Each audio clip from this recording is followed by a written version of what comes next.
working fasting into my regular life has been one of the most transformative things I've ever done. It's about time because we're going there. Hi, friends. Welcome to another episode of We're Going There. I am your host, Bianca Juarez-Olthoff, and here with more content that I hope transforms our lives.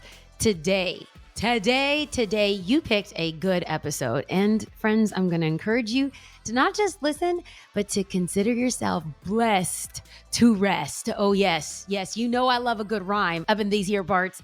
Today, I want to talk about resetting our life, breaking free from busyness, and embracing Sabbath rest. And I get to have this conversation with none other than the man who I think has been a forerunner on this conversation around rest and Sabbath. I'm excited, honored, privileged to sit down with John Mark Comer to discuss the importance of spiritual transformation and the role of spiritual disciplines in our process in becoming more like Christ. On this episode, we get to focus on the disciplines of fasting and Sabbath specifically, two areas which have always been a struggle for me in my life.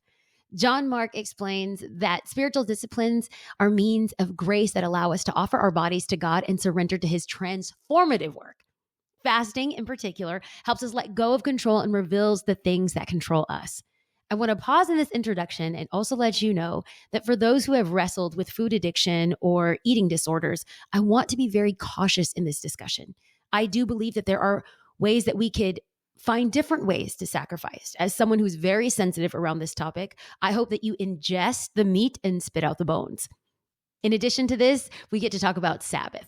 So if fasting helps us let go of control and reveals the things that control us, Sabbath, on the other hand, challenges our culture of busyness and teaches us the importance of rest and stillness.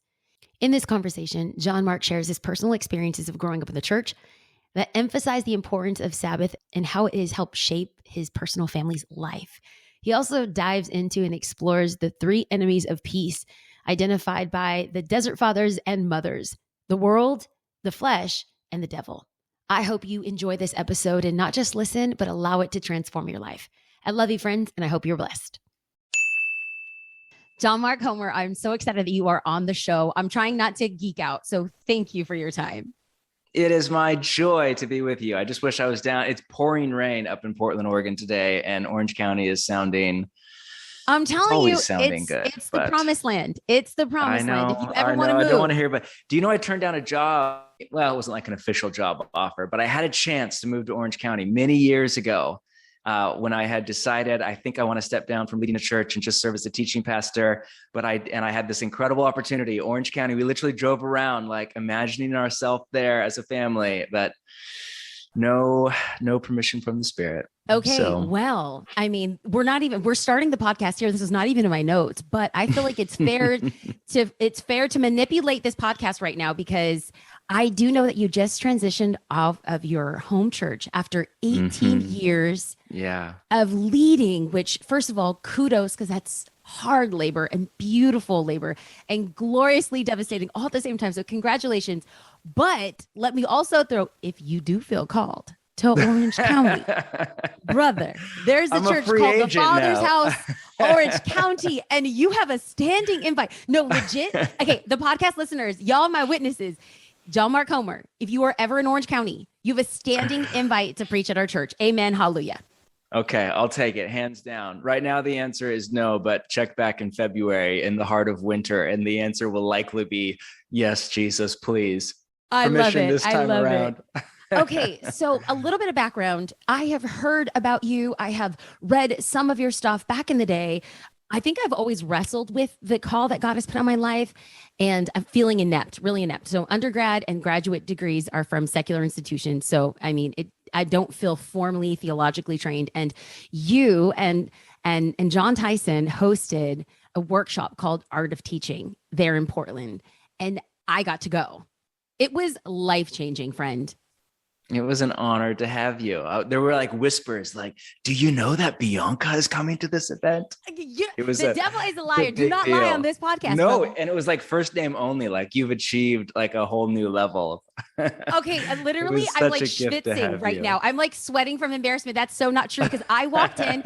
Okay, let me tell you something. Let me tell you something. Oh, I'm geeking out. All my homeschool dorkiness is coming out right now. Wait, you were homeschooled? Yes, brother. And we Me have both too. pastors. I know, both pastors' kids. And I feel like my homeschoolness is coming out right now.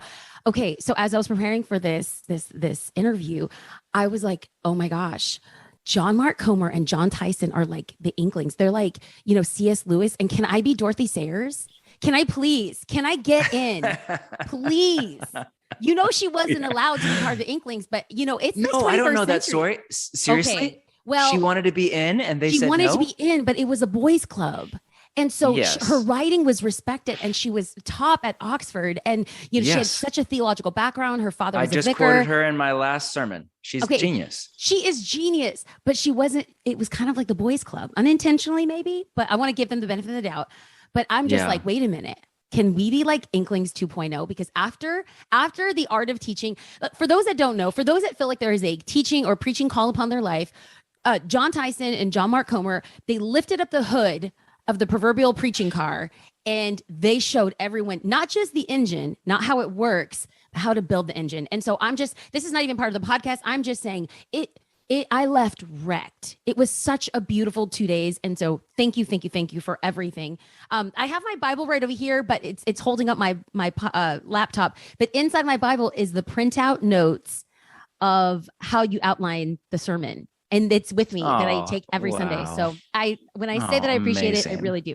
Okay, let's get to some topics that I just party feel. started. Let's get the party started. Okay. So when I think about work that you are most known for, you have a book that's The Ruthless Elimination of Hurry, and it's phenomenal. But one of my favorite things about you is your passionate, inordinate love for spiritual disciplines. And it was a little bit of context, 2018. I just kind of had a moment after starting the church where I was like, if you have a fever, you put your hand to your head. But if your soul's not okay, like, what do you do? So I kind of put my hand to my chest and I said, am I okay? And your work really helped kind of process like soul care and is my soul okay? And so when we talk about spiritual disciplines, I think that was so much of a learning tools for me. And so when you talk about spiritual disciplines, how do you define it? And what's the implications for our soul and or our walk with Christ? Yeah, well, the only that's very kind. The only pushback I would say there is I don't know that I have a passionate love for spiritual disciplines, though I have come to enjoy most of them, but not all, and not necessarily the ones that I most need. I have a inordinate, passionate love for the Father and the Son and the Holy Spirit, and for being with God. And at the end of the day, the spiritual disciplines are means. The end is to be with Jesus and to become like him, to experience the healing of our soul and its formation into the image of Jesus through relationship with the Father and by the Spirit. So that is what I love. Disciplines are just means. So I don't really like the language of spiritual disciplines. That's the most popular language. That's not biblical language. There are other names. I call them the practices of Jesus. Ruth Haley Barton calls them sacred rhythms. Some people call them spiritual rhythms. Other people call them holy habits.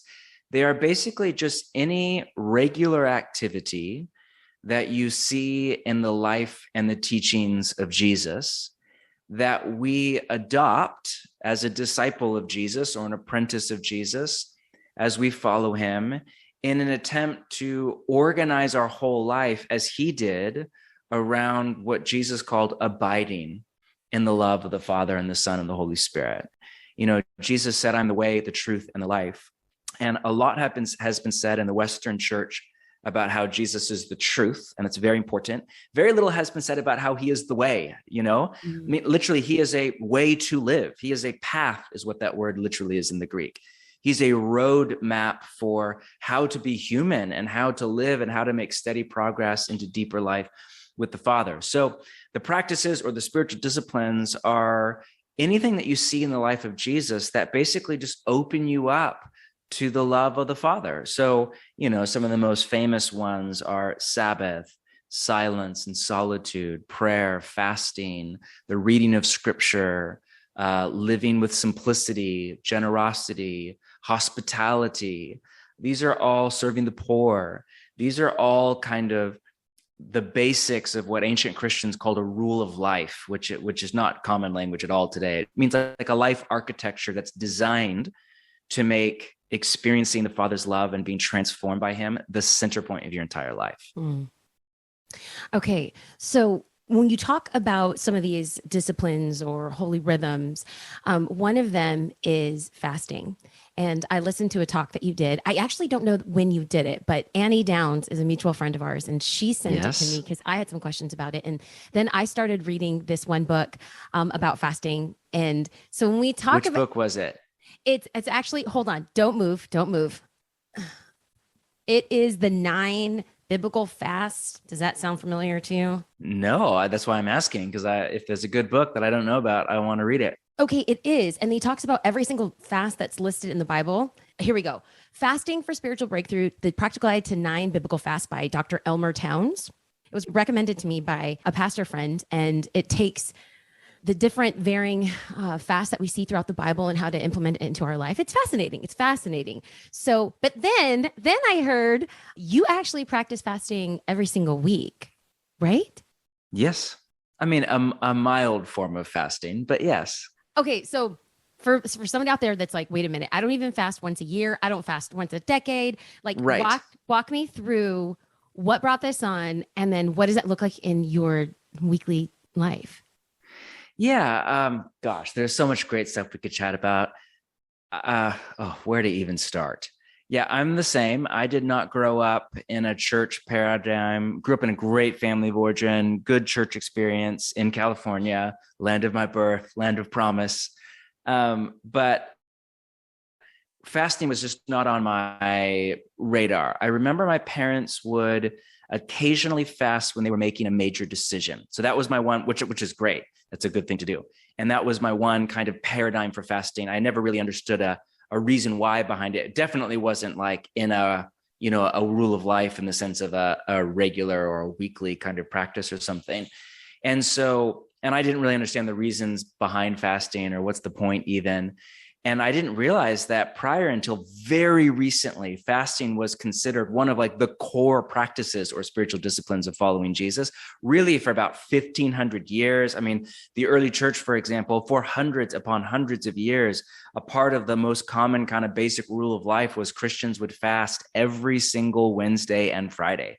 Every single week, they would just go without basically 2 meals. They would wait to not eat until after sundown, and they would eat 1 meal late in the day. I didn't know this, but Lent, for those that know anything about like a traditional church calendar, Lent is the 40 days leading up to Easter that is celebrated by some traditions of the church, not all. But in the early church, Lent was like Ramadan is in Islam. It was basically 40 days where you did not eat until after sundown every single day for 40 days.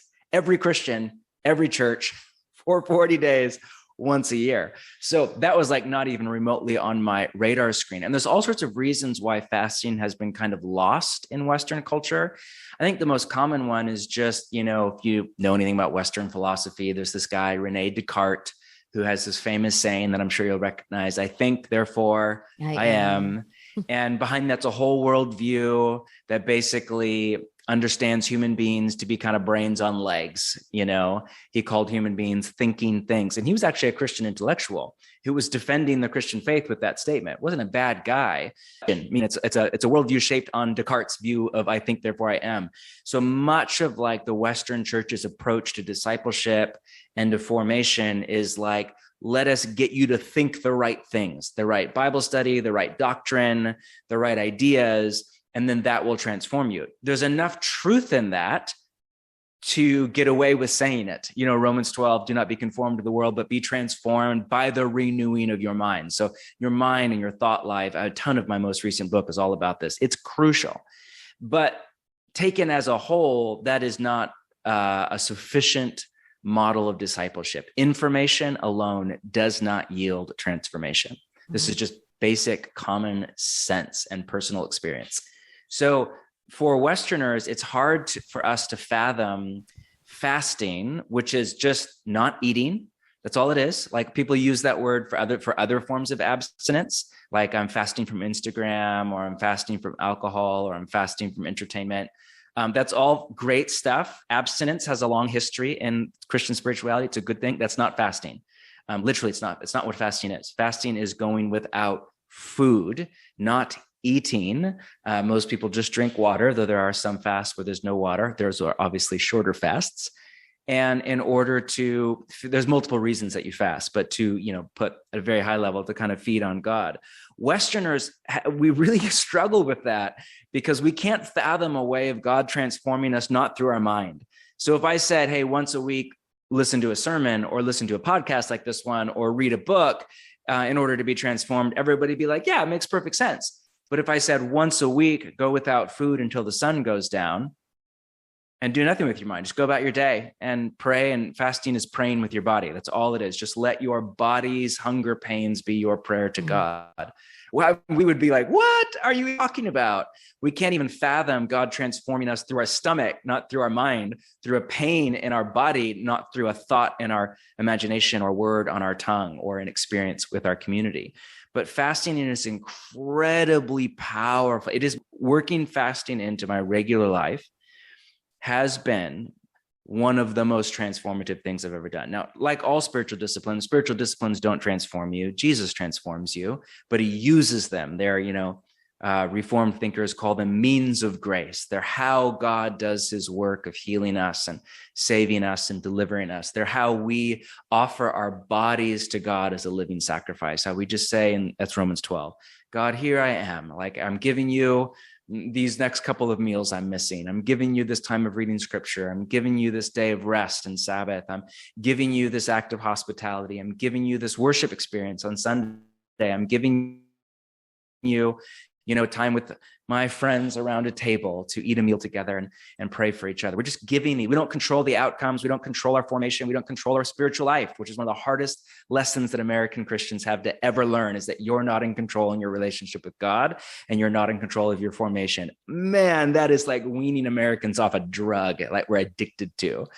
But through the disciplines, we learn to let go of outcomes, let go of our own even morality, let go of our own, and just lay all that we are before God, yield and surrender to God for him to love us and heal us and rescue us and transform us. And fasting is a way of doing that, just praying with your body, saying, here I am, God. And it's a hard one. Richard Foster, in his chapter on fasting, in his famous book, The Celebration of Discipline, said, fasting more than any other discipline reveals the things that control us. And when you fast, like all the stuff that's in your heart will come up, similar to silence and solitude. And often similar to rest, which is why so many people are chronically noisy, chronically busy, and chronically overeat. Because when we take away those things, what's deep in our heart will often come to the surface. Now, it's already there and it's already sabotaging our life and our relationships, but we want to medicate it through noise and busyness and work and success and upward mobility and food and alcohol or whatever it is, distraction. When we fast, like these things, often we'll feel angry or feel anxious, and it'll help us actually discern, oh, actually, I don't think I'm just hangry. I think actually I'm mad because of this thing that happened last month, or I'm actually really anxious about this event coming up in 3 days. And actually, because my heart is attached to it, almost like an idol deep below the surface of my heart.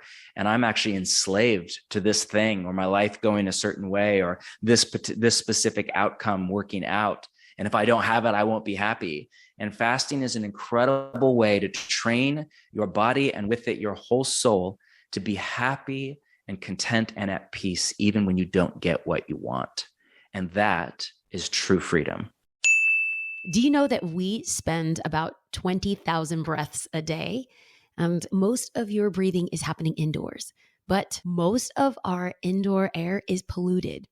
Air Doctor filters out 99.99% of dangerous contaminants, so your lungs don't have to. This includes pollutants such as allergens, pollen, pet dander, and even bacteria that can make you sick. Air Doctor comes with a 30-day breathe easy money back guarantee. So if you don't love it, just send it back for a refund minus the shipping.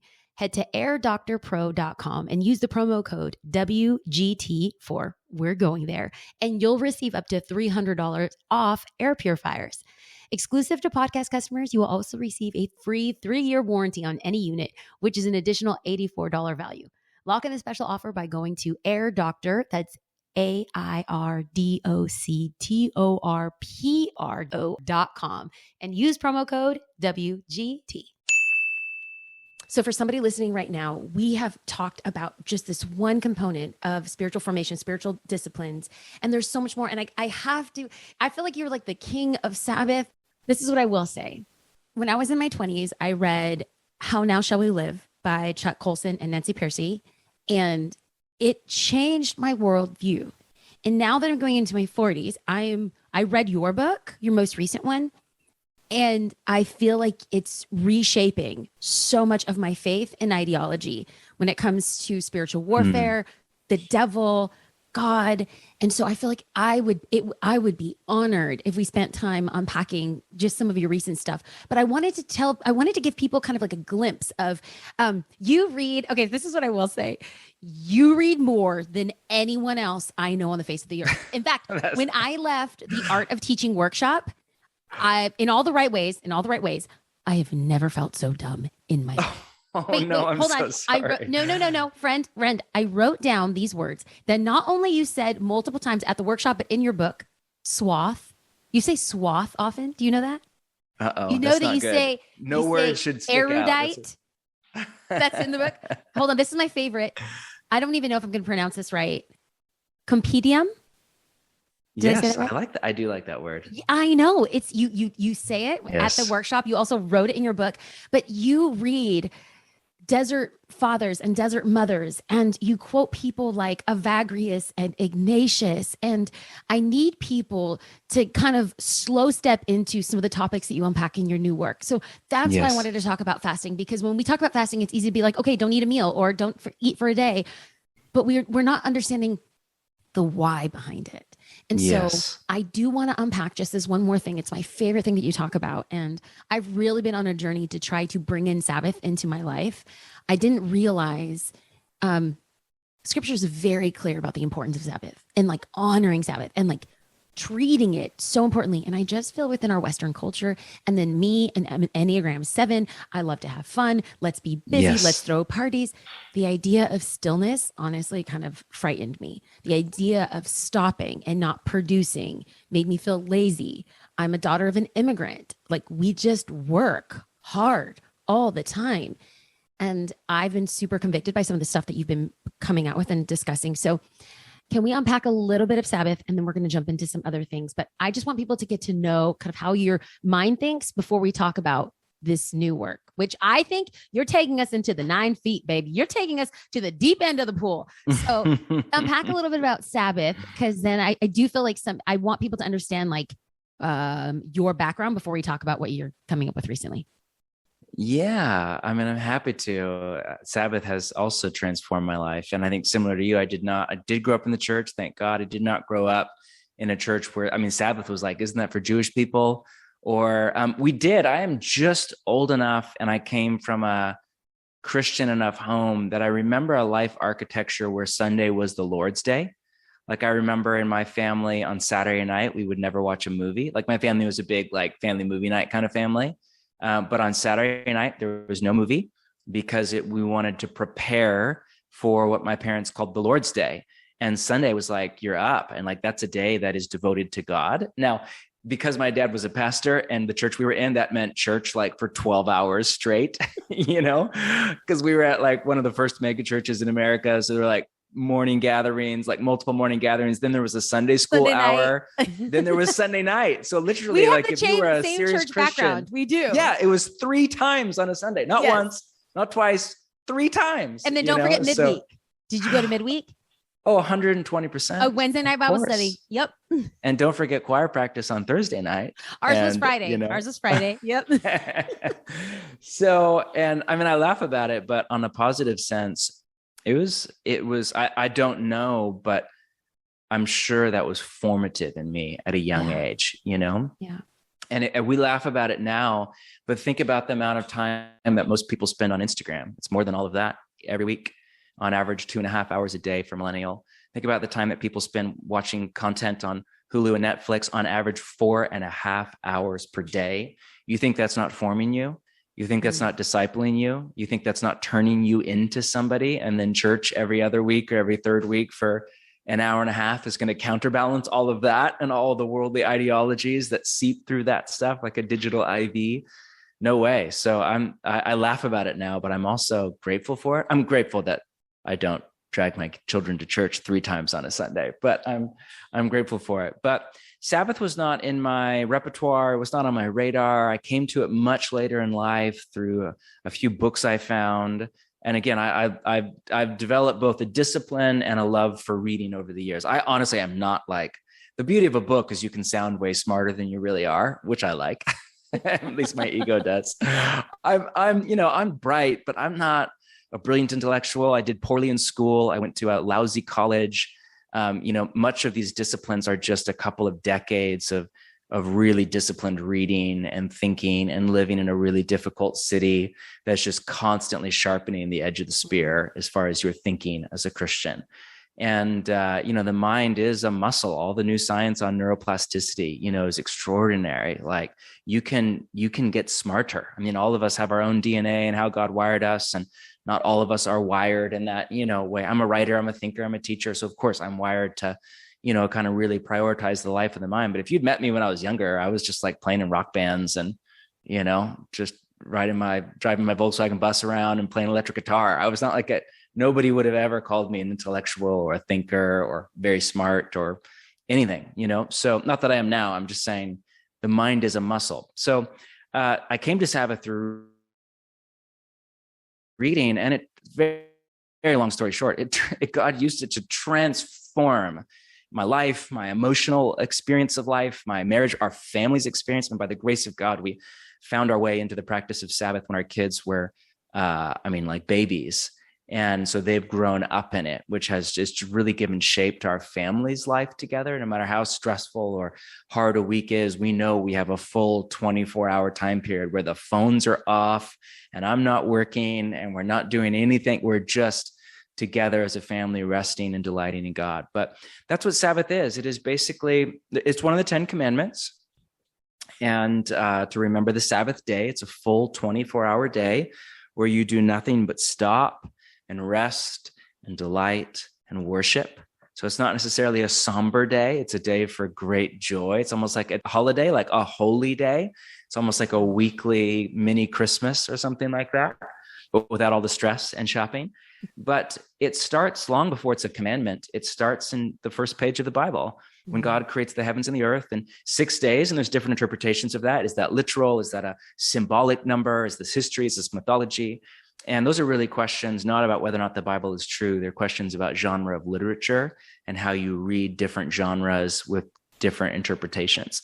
But either way, in that story, God works for 6 days, and then the seventh is the Sabbath. He stops working, and he rests, and he blesses the Sabbath day, and he calls it holy.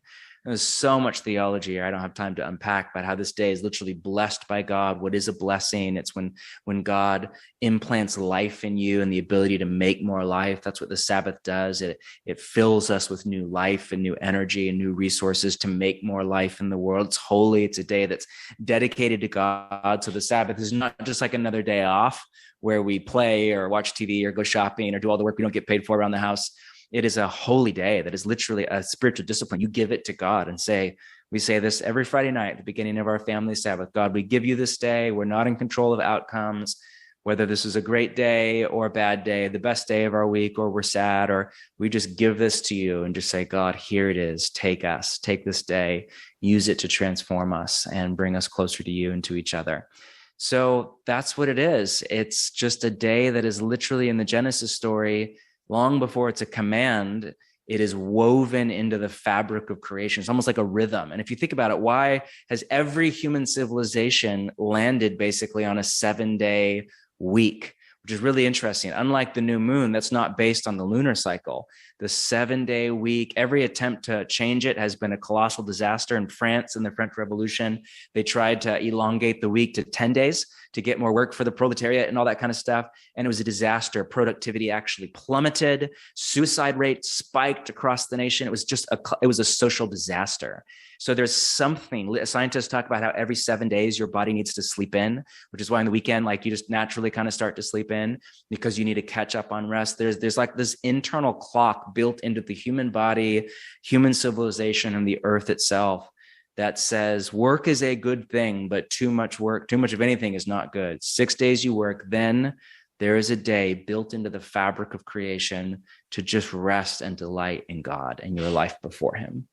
So Sabbath is 9 times out of 10 the best day of my week. I look forward to it all week. I kind of measure my life and how many days till Sabbath or how many days post Sabbath. It's kind of almost my experience of life now. So I will admit I am not at your level of full shutdown, complete, everything's put away. I'm not there yet, but I am building pathways for me to get there because I listen to you talk about Sabbath, the importance of it. And that's what I want. That's what I crave. I think one of the things that I've really enjoyed about your most recent book is you talk about the enemies to our peace. And so will you walk us through the 3 enemies of peace that you identify in your new book? Yeah. And we could even talk about Sabbath because I did not put Sabbath in the book because I've written about it so much in previous books. But man, I have lots of thoughts about the enemies and Sabbath. Yeah, the book this is not like why you read the book, but the wireframe of the book. It's based around this ancient Christian paradigm from a group called the Desert Fathers and Mothers, which were a group of just very serious Christians in the 3rd and the 4th century AD who kind of left Roman civilization to go out into the deserts, really, of North Africa and a few other places, and devote their entire life to prayer and quiet and living humbly together in community. Out of this came the monastic kind of movement of monks and nuns and stuff like that over the next millennium. And these Desert Fathers and Mothers, many of them were just utter geniuses, brilliant theologians, writers, and their experience of God, because they literally gave decades of their life to basically do nothing but pray. Their experience of God, their depth of insight into prayer, into life with God, into the inner dynamics of the soul is extraordinary. I mean, you read this stuff and it's from, one of the main books that I quote in my most recent book was written, I think 353 or something like that AD. And its level of genius, it sounds smarter than any modern author I've ever read. Its level of genius, insight, wisdom, it's extraordinary. And they identified, for them, spirituality was not like a walk in the park. It was like, it was a struggle. It was like there was a counter force. As you began to attempt to move toward God and toward becoming a person of love in God, it's like there was opposition that you were facing. There was some kind of like pushback almost in the atmosphere against you that made it hard. It was like walking into a howling wind or walking up a mountain. It wasn't a walk in the park. And that alone right there, by the way, is a fascinating insight that we could come back to. But they identified this opposition, this kind of counter pushback. They identified what they called the 3 enemies of the soul that they were fighting against in prayer and in their discipleship to Jesus. And they identified these 3 enemies of the soul, which in their mind were almost like a counter trinity to the Father, the Son, and the Holy Spirit that we call God. And they identified them as the world, the flesh, and the devil. So that's the wireframe for my book, as I kind of explore each of these ancient concepts, which most of us laugh at or scratch our head at or think sounds ridiculous. But I actually argued that their insight into reality was more intelligent than our own. And we have a lot to learn about these 3 enemies and the way they oppose our movement forward into life with God, into peace and joy, and into becoming people of love.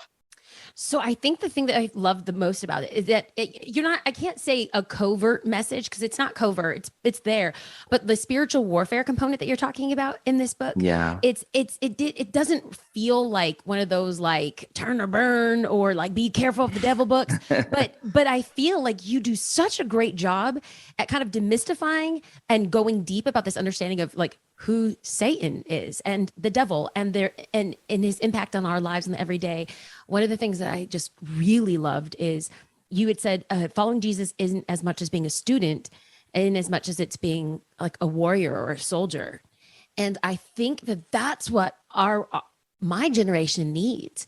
This isn't easy. Yes. Following Jesus isn't easy. And It's I wanted to not frame easy. It's not. And so there's so much Christian self-help, as you know, there's a whole industry designed to make millions of dollars off of it. And it is a recipe for disillusionment at best and a crisis of faith at worst, because then Christian spirituality or following Jesus or Christianity, whatever you want to call it, just becomes like a Christian version of Project Me, Project Self. And then you end up more enslaved to yourself rather than the whole point of Christian spirituality, which is to die to yourself in order to experience freedom from yourself to live in God. And, there's a book I love that's old now called The Road Less Traveled by M. Scott Peck. I don't know if you've ever come across that. It was famous back in the day. He was a best-selling author. He was a kind of nationally renowned psychologist. That's not even a Christian book, though he became a Christian later in life after writing this book. But in the opening page, so it's basically kind of it's a psychology book, but it's a popular level kind of self-help book, but it's really good. And his opening line is, life is difficult. And then he just makes the point on page 1 that life is difficult. Life is hard. I don't care where you come from or how much privilege you have or what, life is hard.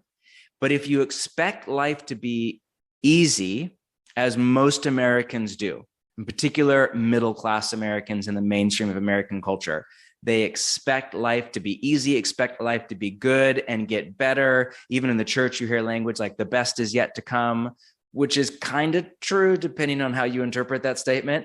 I would never use that language. There's truth in it for sure, but ooh, man, is that open to misinterpretation.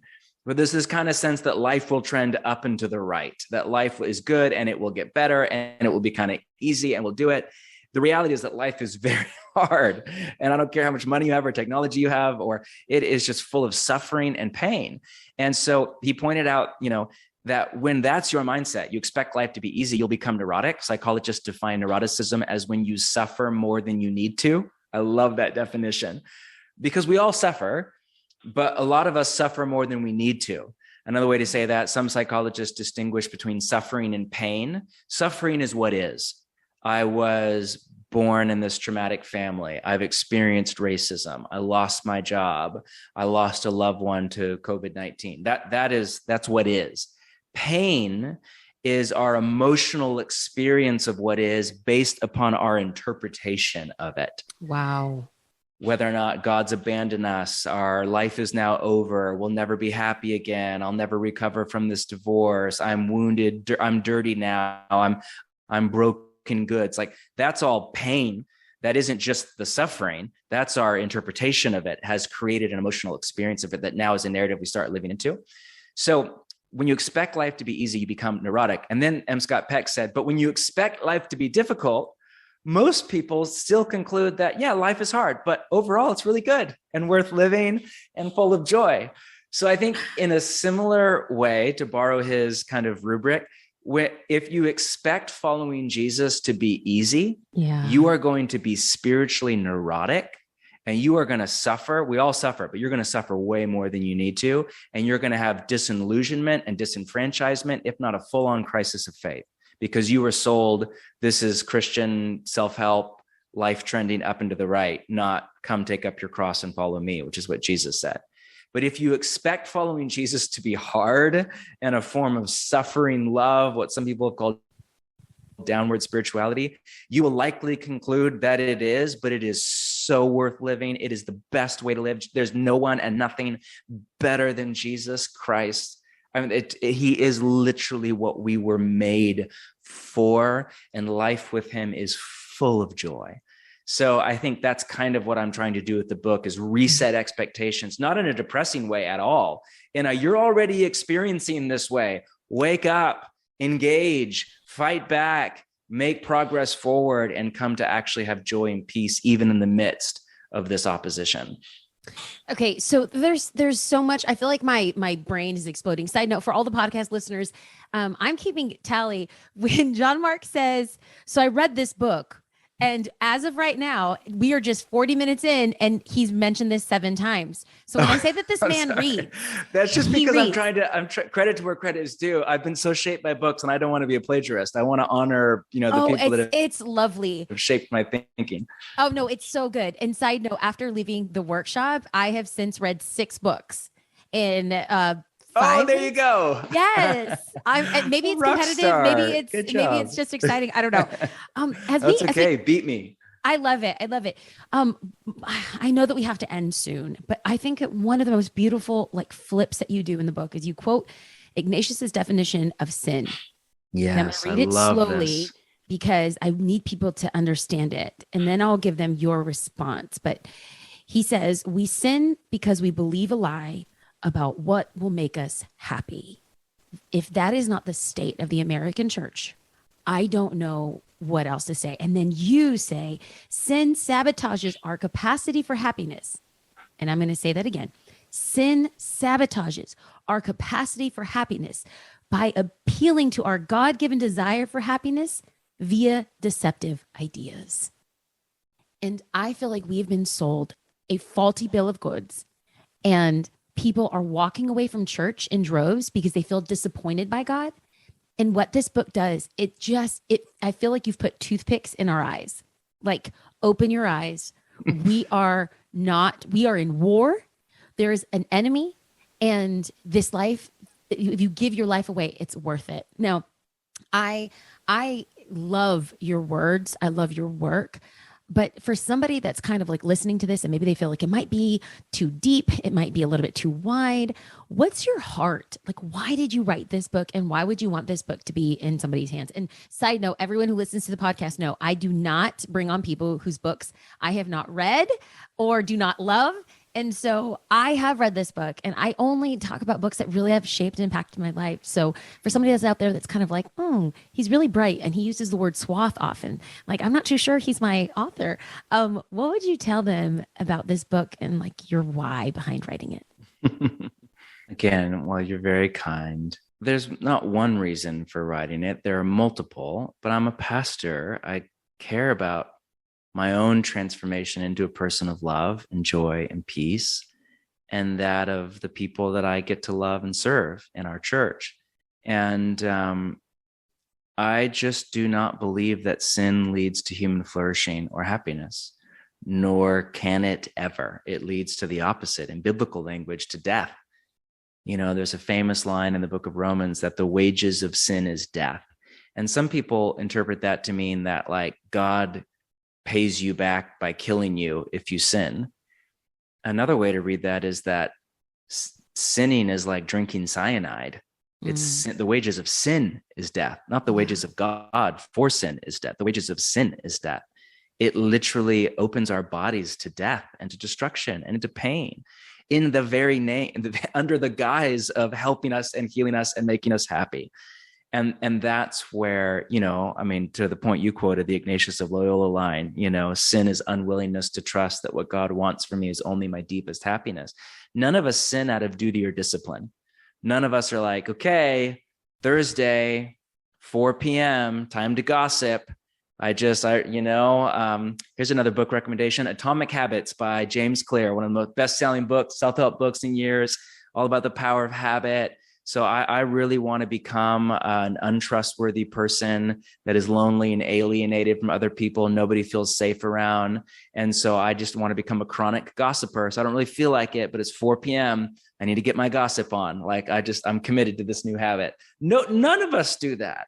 That's one very, what we consider a minor sin that almost all of us engage in. Why? Because we're actually deeply insecure about our own goodness. And when we gossip about another, one of the core human questions is, am I good? And when we gossip about another person, it's all moral. Every single thing we say is moral. Oh, did you know this about that person? Oh, they're not actually good. They're not actually as good as we are. And this is like our deep human vulnerability. That's one example out of 1,000+ examples. But I think that following Jesus is the way to life. And I think that following our own heart and the way of the world and what's common in our culture on both the right and the left is the way to death. So I wrote this book because if you take Jesus seriously, you have to take this concept of the devil seriously. And in Jesus' teaching on the devil's primary strategy against us, war against us, if you want to use that language, and this is again what the Desert Fathers and Mother said too, is to implant lies in our mind about what will make us happy and to deceive us in the language of Jesus. Jesus called him the father of lies, said when he lies, he speaks his native language, for there is no truth in him. That's in the same passage where Jesus said his famous line, you shall know the truth and the truth shall set you free. And if you reverse engineer that, he was simultaneously saying we're in bondage to lies. We are literally enslaved to deceptive ideas about what we think will lead us to a happy life. And Jesus came to set us free with truth and trust in him and his love and his wisdom. And that's what obedience to Jesus is. It's trusting his definition of goodness and his pathway to life over those of our culture and even those in our own brain and heart. And I just find Jesus to be so trustworthy. So I wanted to write a book that I see so many people that identify as Christians, but are not really traveling the spiritual journey with Christ and are not experiencing transformation in him. And many of them are being co-opted by the world. There's a right version of that. There's a left version of that. There's a millennial version of that. There's a boomer version of that. There's a Gen Z version of that. But I see so many people fall away or just not make progress forward. And there's a grief in my heart. And I wanted to write a book that would almost be like an expose on the ideas that are so common in our culture, but that are actually lies, that are not true, that keep us in bondage to sin and keep us from the happiness and the wholeness and the life that is found with the Father and the Son and the Spirit. And so that's what I'm trying to do in this book, is kind of expose those lies in order to help people experience freedom and rediscover just how beautiful Jesus is and move forward in discipleship to him. Well, I'm so grateful for you. I'm so grateful for your words. I'm so grateful for your sacrifice. Writing isn't easy. It's like, I like to say it's like birthing a baby is like birthing a book is like birthing a baby. It takes a lot of time and a lot of love and a lot of effort. Yeah. And so I can't wait for people to get this book into their hands. This as one always, was like triplets or something. Right. I can Especially only imagine. with this book. This was is a hard. mother Normally, load I right love here. writing, but this one was not fun to write. If it's not triplets, it's like a 12-pound baby. Okay, this is a big one. Something like that. Hey, as always, I like to give listeners copies of the book via Amazon so we could get Amazon sales up and for people to leave positive comments and reviews. So for people who listen to this podcast and shout out John Mark Comer at John Mark Comer online, hey, you can win his book. But I really encourage people to go out and get this book because it's radically changed my mind. It's changed my heart. And most importantly, it's changed my soul. So thank you for your time. I appreciate you. Oh, I'm the one who should be saying thank you. Thanks for having me on. And thanks for all of you who are listening.